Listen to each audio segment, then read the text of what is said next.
ভেড়ামারা থানার ধরমপুর ইউনিয়নে ঘটে গেছে এক মর্মান্তিক ও রহস্যময় ঘটনা।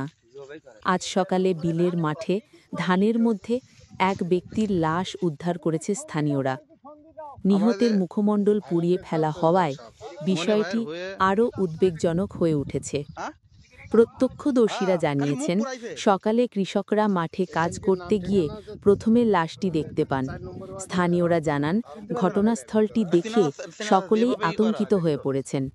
মুহূর্তের মধ্যে খবরটি ছড়িয়ে পড়ে এবং এলাকায় চাঞ্চল্য সৃষ্টি হয়।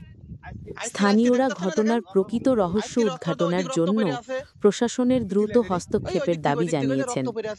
এমন নৃশংস ঘটনা আমরা আগে কখনো দেখিনি, বললেন এক প্রতিবেশী।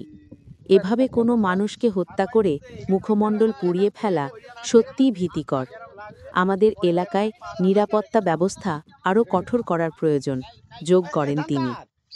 পুলিশ ঘটনাস্থলে পৌঁছে লাশ উদ্ধার করেছে এবং ময়নাতদন্তের জন্য পাঠিয়েছে। এই ঘটনায় কেউ আটক হয়নি।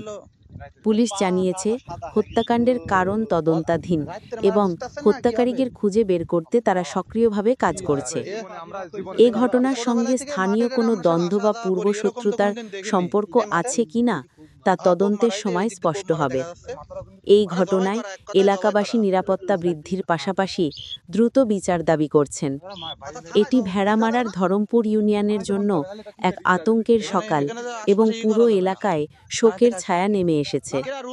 ঘটনার তদন্ত চলছে এবং আমরা এ বিষয়ে আপডেট পাওয়ার সঙ্গে সঙ্গে আপনাদের খবর জানাতে থাকব।